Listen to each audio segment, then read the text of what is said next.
Hello everyone, my name is Quad and welcome to a farming guide of Warframe. In this video, we will go over the mods that can benefit you when farming resources and boosters that you can use to get more of them. If you're a starter, this might be at first a bit confusing, so don't worry if you don't get every single thing right away. Some concepts are quite complicated, but anyways, let's start with the absolute basics. You can get resources in massive amounts in 5 ways. Destroying crates, killing bosses and mini-bosses, doing endless missions, getting them from rewards, and lastly, playing Steel Path endless missions. If you're looking for specific resources, look where you can find the resources by looking at all the possible drops from the planets. You can look at that if you go to the right down corner when looking at the planet. If you have the Nightwave thingy there, just click the resource drones button and it will show up. The likeliness that a resource will drop usually goes like this.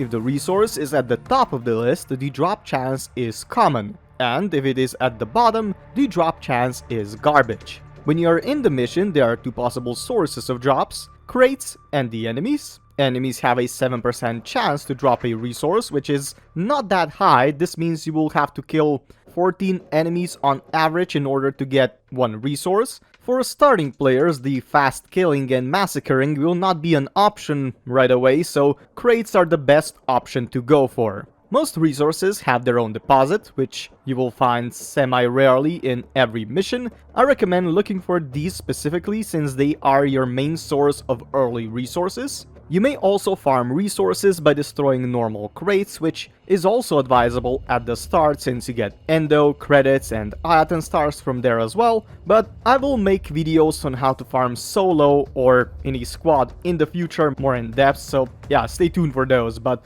now let's look at the few mods that will benefit your farming immensely. Mods that make the crates and drop resources visible on the map are the most basic of mods you will need if you want to farm in Warframe. Mods such as this are Loot Radar and Thieves Wit that go onto Warframes, and there's also Animal Instinct that goes onto your companion. Having these mods will make your life 10 times easier or even more because you'll be able to see things behind walls on your minimap that will lead you to find many hidden nooks and crannies all around. Also, you will get many more resources because, well, you see them on the minimap. I am a Mastery rank Legendary 4, which is the endgame at the moment, and I still use at least one of the Loot Radar mods I mentioned on my Warframes or Companion, because it is so goddamn good. Remember, Warframe is a game that is all about resources and gathering them, so yeah, of course you want to get as many as possible. But let's continue. The second kind of mods I suggest getting are the vacuum mods, which vacuum the resources into you. You can get both of them, vacuum for robotic companions and fetch for living companions quite early in the game. Honestly, I don't know how you can play without them and get a lot of resources because they benefit you from just gameplay perspective as well. The fetch and the vacuum mods suck energy into you for, well, more ability use, and you also get ammo into you a lot quicker so you can actually not get out of ammo and stuff. But yeah, this is one of the mods that will be here constantly and you get them right at the start. It is perfect.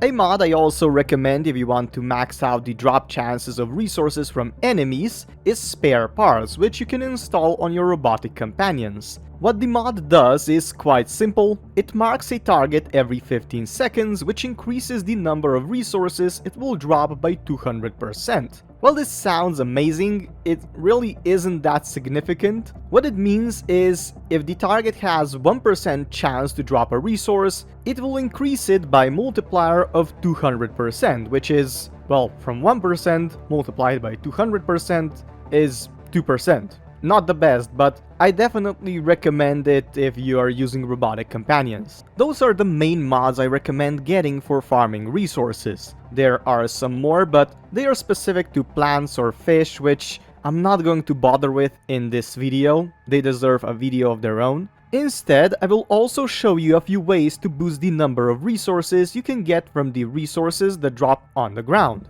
You can get double resource boosters and resource drop chance boosters on the market, which will increase the number of resources you will get by 4 times. If you're playing solo, I recommend only getting the resource double booster, the orange one, since the resources from crates and deposits are only affected by it and not by the double resource drop chance booster. However, if you are relying on resources dropped from enemies, I suggest getting both resource drop chance and resource double booster. Both affect the number of resources you will get from the enemies. In addition to those boosters, you can also get a boost to resource drop chance if you go to any relay and happen to come by a player that blesses it.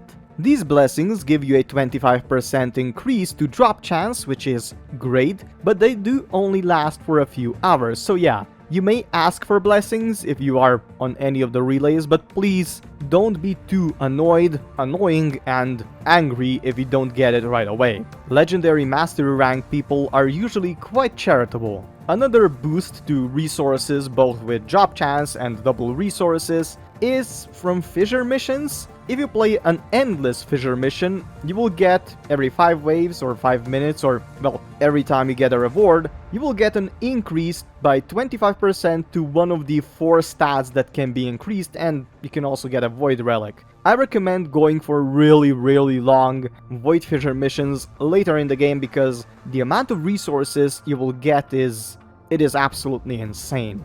After you complete all the missions in the solar system, you will also be able to unlock the Steel Path, which has an additional 100% drop chance for resources. This is quite far into the game though, so don't worry about it that much if you just started. Just know that you will be able to get many more resources while playing it, especially in endless missions. I haven't talked about the Smita Kavat yet because it will be changed soon, so if there's any changes, I will let you know in the comments, I guess, but I haven't talked about the loot frames as well, which are very important too, but they deserve a video of their own, so I will make it in the future. And yeah, that is actually it on how to boost the amount of resources you will get. I just wanted to throw every single little thing that could help you with resource farming into a little video as a building block for future videos. So yeah, there's a bit of a learning curve, but and talking about future videos, in the next one I will show you the loot frames of Warframe, which are very important if you want to go and farm a lot, because loot frames get you so many more resources. You will see. If you want to see more of this series, subscribe and tune in to the next part when it comes out, but till then, I thank you for watching and I wish you a very nice day. Bye guys!